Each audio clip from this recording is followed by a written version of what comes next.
కటాక్షం శ్రీవేంకటేశముఖమాత్మని సన్నిధత్తాం విమలపటి కమలకుటి పుస్తకరుద్రాక్షశస్తహస్తపుటి కామాక్షి పక్ష్మలాక్షి కలిత విపంచి విభాసి వైరించి మనోజవం మరుతతుల్యవేగం జితేంద్రియం బుద్ధిమతాం వరిష్టం వాతాత్మజం వనరయూధముఖ్యం శ్రీరామదూతం శిరసా నమామి ఆపదామపహర్తారం దాతారం సర్వసంపదాం లోకాభిరామం శ్రీరామం భూయో భూయో నమామ్యహం. హరి ఓం. పరమేశ్వర స్వరూపైన సభకి నమస్కారం.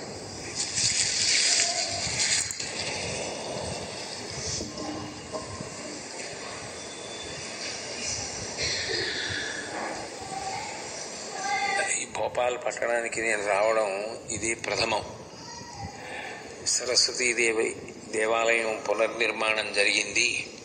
ఆ సందర్భాన్ని పురస్కరించుకుని ఒక 2 రోజులు రావలసింది అని చెప్పి మూర్తి గారితో నాకు ప్రత్యక్షంగా పరిచయం లేకపోయినా వారు అనేక పర్యాయములు కోరినట్టు మీద రావడం జరిగింది. సరస్వతీదేవి యొక్క కటాక్షం అనేటటువంటిది ప్రధానంగా మనుష్యునకు మాత్రమే అన్వయం. ఇతర ప్రాణులు వీటికి అన్వయం కాదు. ఎందుకని అంటే సరస్వతి అంటే విద్యాధిదేవత, ఆమె భాషాధిదేవత, ఆమె వాణి, వాగ్రూపిణి. అందుకే ఇవేవి కూడా ఇతర ప్రాణులకు సంబంధించినటువంటి విభూతులు కావు. మాట్లాడగలగడం అనేటటువంటిది భగవంతుడు సృష్టిలో కేవలం మనుష్యునకు మాత్రమే ఇచ్చినటువంటి గొప్ప వరం. స్వరపీఠిక ఒక్క మనుష్యునకు మాత్రమే ఇవ్వబడింది. అందుకే ఒక్క మనిషి మాట్లాడగలడు తప్ప ఈ ఇతర ప్రాణి కూడా మాట్లాడగలిగినటువంటి అదృష్టాన్ని పొంది ఉండదు. కేవలం మాట చేత తరించగలడు.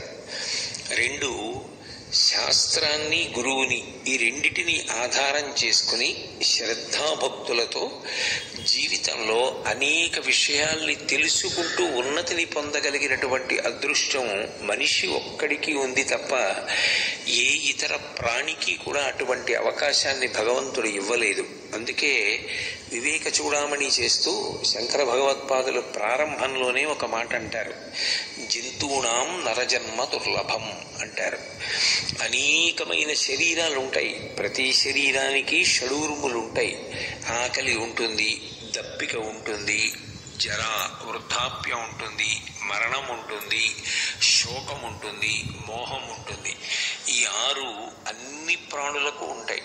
కానీ అధికంగా మనిషికి భగవంతుడిచ్చినటువంటి గొప్ప వరం ఏమిటి అంటే తాను మంచి విషయములను తెలుసుకోగలడు. అనేకమైనటువంటి శాస్త్రములను అధ్యయనం చేసి తాను తరించగలడు. బుద్ధి వికసనం చేత మంచి మాటలను ఇతర ప్రాణులకు చెప్పి ఇతర ప్రాణులలో ఉండేటటువంటి అంటే ప్రధానంగా మనుష్యుల యందు ఉండేటటువంటి అజ్ఞానమును తాను దహించగలడు. ఇది ఒక్క మనిషికి మాత్రమే అన్వయం. అందుకే సరస్వతి కటాక్షము అన్న మాటకు అర్థం కేవలం చదువు ఒక్కటి ఉండడము అని అన్వయం చెయ్యలేదు. సరస్వతి కటాక్షమును కలిగి ఉండుట అన్న మాటని చాలా విస్తృతమైనటువంటి స్థాయిలో శాస్త్రములు వ్యాఖ్యానం చేశాయి. అసలు చదువుకొనుట, తెలుసుకొనుట అన్న మాటని దేని చేత పర్యాయపదంగా చెప్తారు అంటే విద్య. విద్య అంటే విద్ అన్న ధాతువులోంచి వచ్చింది. విద్ అంటే తెలిసికొనుట.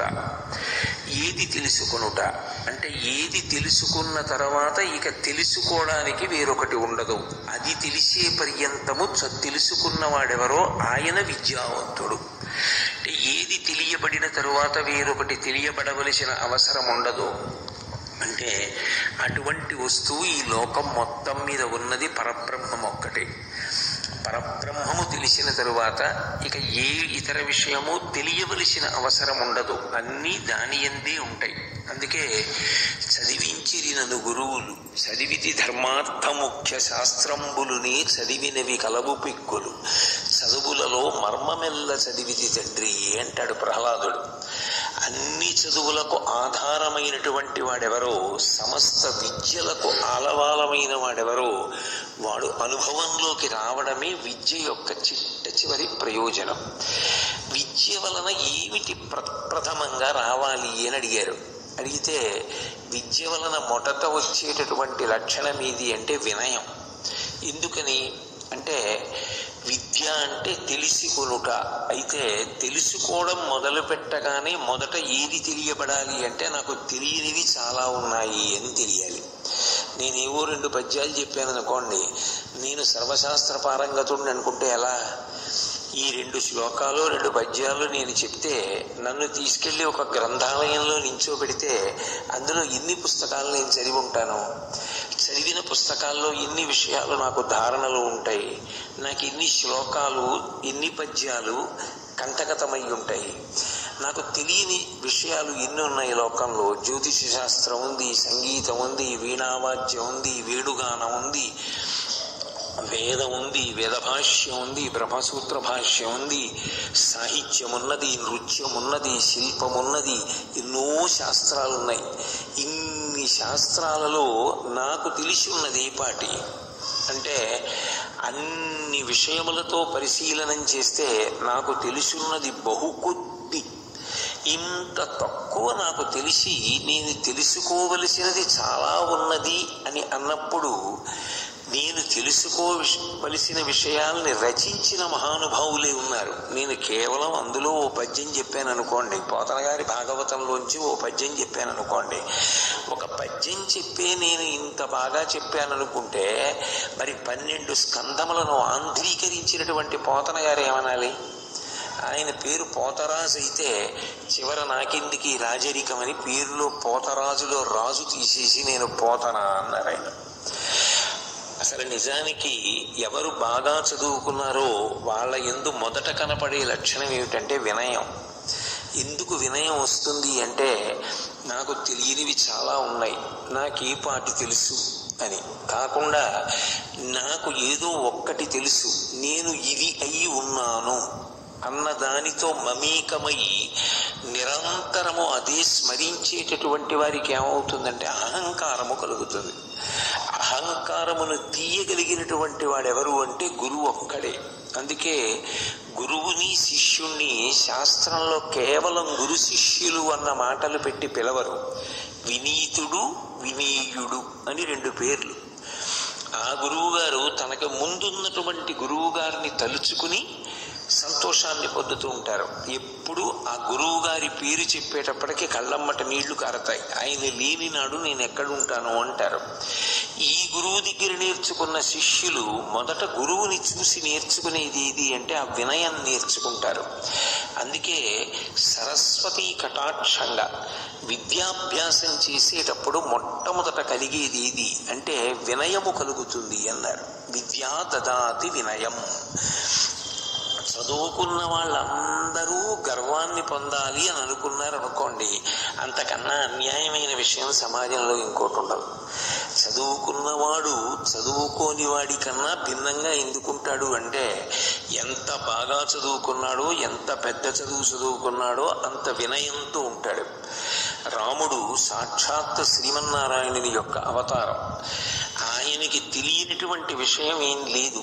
సర్వే వేదవిద శూరాః, సర్వే లోకహితే రతాః, సర్వే జ్ఞానోపసంపన్నాః, సర్వే సముదితా గుణైః అంటారు వాల్మీకి మహర్షి రామాయణం బాలకాండలో.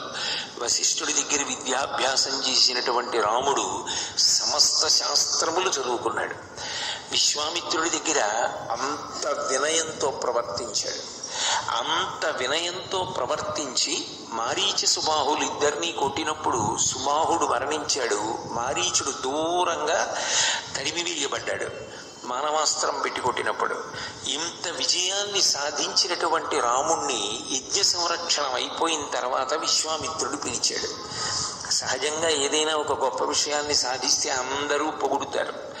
పొగట్ట గర్వం పెరగడానికి కారణమవుతుంది పరిశీలించుకోవడం చేత కాకపోతే. ఆ గర్వంతో ఉండాలి కదా, అందులో చిన్నపిల్లవాడు. కానీ రాముడు వెళ్ళి విశ్వామిత్రుడి దగ్గర నిలబడి ఒక మాట అంటాడు. ఇమౌస్మ మునిశార్దూల కింకరౌ సముపస్థితౌ ఆజ్ఞాపయీధీష్టం వై శాసనం కరవామకిం అంటాడు. ఓ విశ్వామిత్ర మహర్షి, నేను రాజకుమారుణ్ణని, నేను భవిష్యత్తులో రాజ్యం ఏలుతానని, నేను సుబాహుణ్ణి చంపాను, తాటకని చంపాను, మారీచుణ్ణి మానవాస్త్రం పెట్టి దూరంగా చిమ్మి వేశానని అందరూ గౌరవించినట్టు మీరు నన్ను గౌరవించి మాట్లాడతారేమో, అలా వద్దు, మాట్లాడవద్దు. శాసనం కరవామకిం, లోకంలో ఎవరు చెప్పినా సలహా, గురువుగారు చెప్తే శాసనం.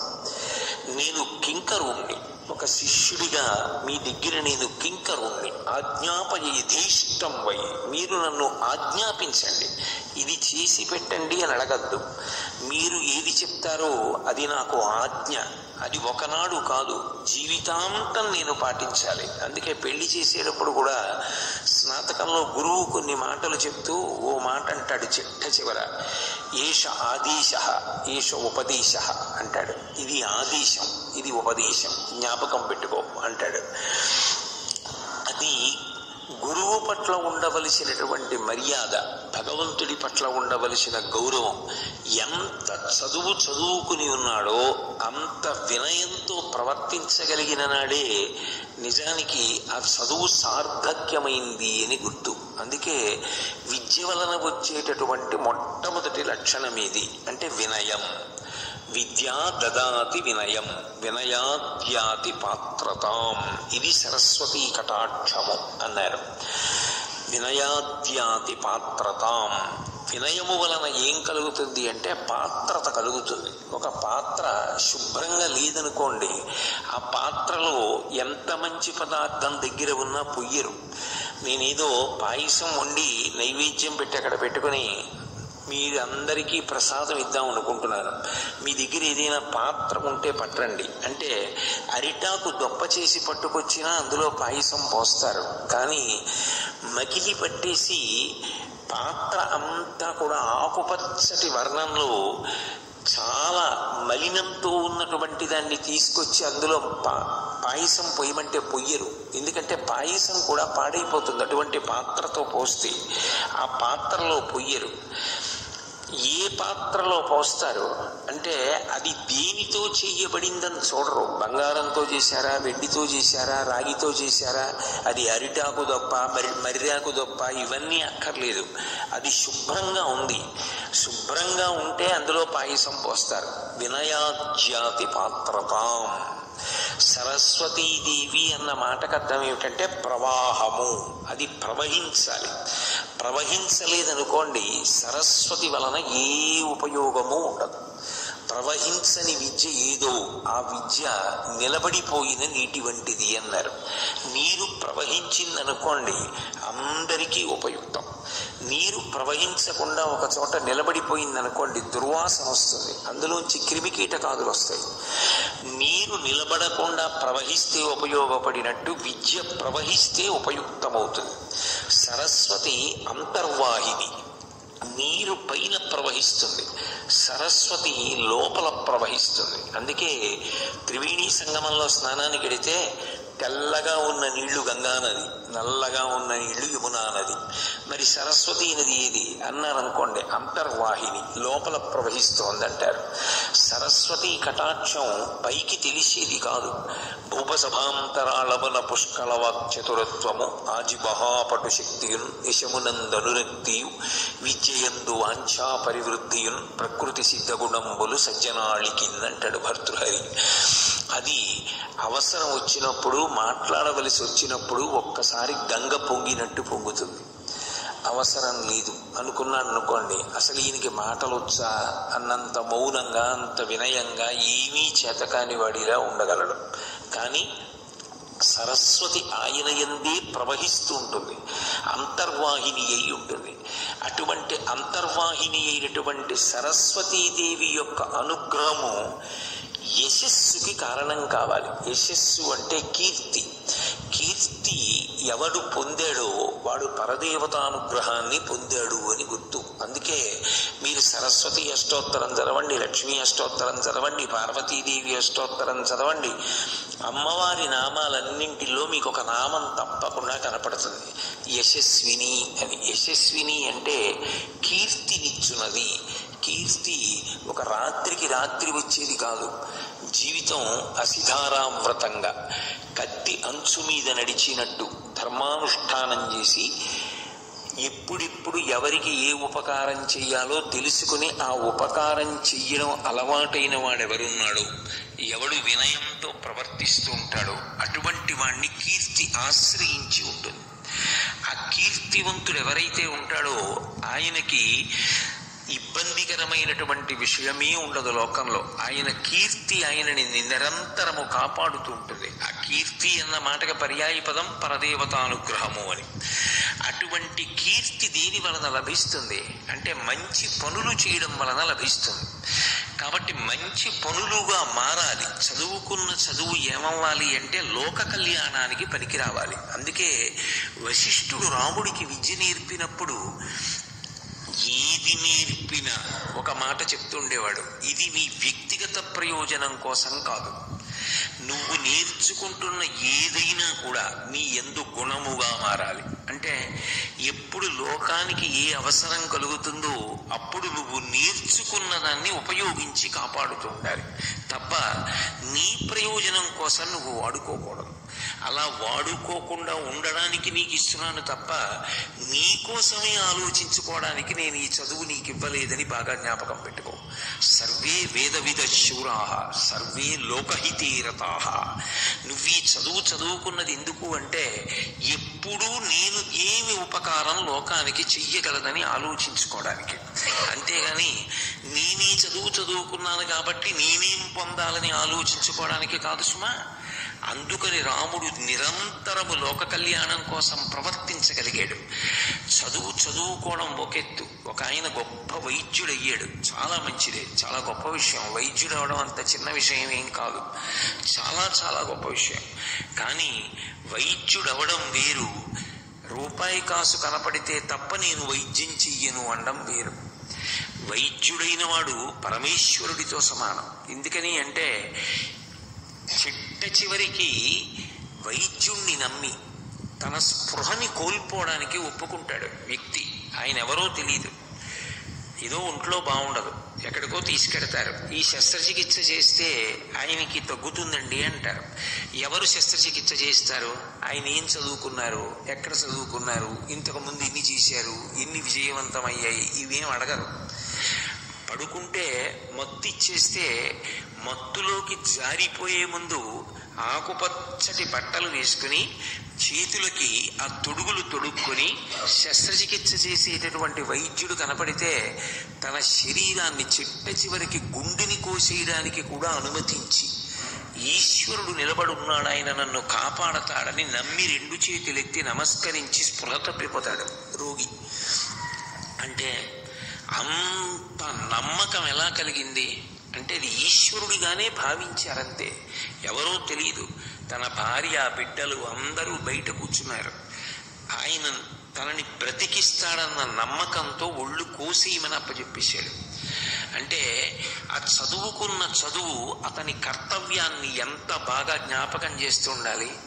చదువుకోవడం వేరు. సమాజంలో నేను వైద్యుడనయ్యాను అంటే నాకు ఇంత కర్తవ్యత నిష్ట ఉంది, వ్యక్తిగత సుఖాలు నాకు పోయినా నేను ఇలా బ్రతకగలుగుతున్నాను, ఇంతకన్నా నా జీవితానికి అదృష్టం ఏముంది. ఎక్కడెక్కడ ఎవరెవరు నన్ను తలుచుకుని మా ఇంట దీపం పెట్టిన మహానుభావుడని నా గురించి చెప్పుకుంటూ ఉంటారు. కాబట్టి వ్యక్తిగత సుఖం పోయినా, ఒక రాత్రి నిద్రపోయినా, ఒక రోజు భోజనం మానవలసి వచ్చినా నేను చెయ్యడం గొప్ప అని చెయ్యడానికి ఆతృత పొందినవాడెవడో వాడు ఆ చదువు చేత సార్థక్యాన్ని పొందాడు. కాకుండా కేవలం చదువు కష్టపడి ప్రభుత్వం చెప్పించేస్తే, కష్టపడి ఆచార్యులు చెప్పేస్తే, ఉపాధ్యాయులు చెప్పేస్తే చదువుకుని వైద్యుడి ఆ వైద్యాన్ని కేవలం స్వప్రయోజనం కోసమే వాడతానంటే అప్పుడు అది ప్రమాదకరం అవుతుంది. అది సరస్వతీ కటాక్షము అనడానికి వీలు కుదరదంది శాస్త్రం. ఎందుకనంటే లోకహితము లేదు. స్వార్థమునకు మాత్రమే ఉపయోగపడింది. తపస్సు చేసి గొప్ప గొప్ప శక్తులు పొంది ఇంద్ర పదవి మొదలైనవి మాత్రమే కోరుకుని లోకహితం అక్కర్లేని వాళ్ళు రాక్షసులు అని పిలిపించుకుంటే, బాగా చదువుకుని లోకహితం అక్కర్లేకుండా నేను బాగుంటే చాలనుకుంటే అది సరస్వతీ కటాక్షం అనిపించుకోదు. అందుకే కేవలము విద్యయందు గొప్ప పరిణతి పొందడం ఒక్కటే సరస్వతీ కటాక్షమని శాస్త్రములు మాట్లాడలేదు. మీరు నన్ను అడిగినప్పుడు నేను ఉన్నది ఉన్నట్లు మాట్లాడాలి తప్ప ఇంకొకలా మాట్లాడటం నాకు చేత కాదు. కాబట్టి సర్వే లోకహితే రతాః, లోకహితం కోసం తాను ఎంత చదువుకున్నాడో ఆ చదువుని ఫలం పెట్టగలగాలి. ఆయన ఎంతో కష్టపడి శాస్త్రం నేర్చుకున్నాడు. అదేం అకస్మాత్తుగా వచ్చింది కాదు. గురువుల పాదములు పట్టి ఎన్నో పుస్తకాలు చదివి ఎన్నో విషయాలు నేర్చుకున్నాడు. కానీ గురువుగారు మీరు చెప్పండి అని వచ్చి పాదములు పట్టుకున్నంత మాత్రం చేత చెప్పకుండా ఉండలేక చెప్పగలగాలి. మేఘం ఎక్కడో సముద్రంలో ఉన్నటువంటి ఉప్పు నీరు తాగుతుంది. నిరాధారమైనటువంటి ఆకాశంలో ప్రయాణించి వచ్చి తీయటి నీటిగా మార్చి వర్షించేస్తుంది. నాకెవ్వరూ లేచి కృతజ్ఞత చెప్పలేదని అడగదు. ఇచ్చేయడమే తన కర్తవ్యం అన్నట్టుగా ఇచ్చేసి వచ్చినప్పుడు బరువుగా ఇచ్చేసిన తర్వాత తేలికైపోయి దూదిపించేలా తెల్లమబ్బు ఆకాశంలో వేగంగా వెళ్ళిపోతుంది. ఎక్కడెక్కడో గడ్డి తిని ఎక్కడెక్కడో నీళ్లు తాగి పాలగా మార్చిన ఆవు పొదుగులో ఉన్న శిరమలను పట్టుకుని చప్పరించి పొదుగులో గుద్దినంత మాత్రం చేత దూడకి పాలు వదిలిపెడుతుంది. ఆ పాలు యజమాని పిండేసుకుంటే అయ్యయ్యో పిండేసుకున్నాడని అదేం బాధపడదు. మిగిలిన పాలే దూడకిచ్చి తృప్తి పొందేస్తుంది తప్ప నేను ఇవ్వను పాలని వెనక్కి తీయదు. ఒకసారి వదలడం వచ్చు తప్ప వెనక్కి తీసుకోవడం ఆవుకి రాదు. కురియడం వచ్చు తప్ప కురియకుండా వెళ్ళిపోవడం నల్లమబ్బుకి రాదు. లోకంలో నీకు ఏ విభూతి ఉన్నదో ఆ విభూతి ద్వారా 10 మందికి ఉపయోగపడగలిగితే అది విద్యా దదాతి వినయం, వినయాజ్యాతి పాత్రతాం, పాత్రత్వాత్ ధనమాప్నోతి. ఆ పాత్రతని సంతరించుకోవాలి, కానీ ధనమునకు లోటు లేదు అన్నారు. ధనము అన్న మాటకి శాస్త్రంలో అర్థం కేవలం డబ్బు కాదు. డబ్బు అనేటటువంటిది మనం సృష్టించినది. లోకంలో ఒక కాగితం, ఆ కాగితానికి 100 రూపాయల విలువ ఉన్నది, ఈ కాగితానికి 50 రూపాయల విలువ ఉన్నది అన్నది మనిషి సృష్టి.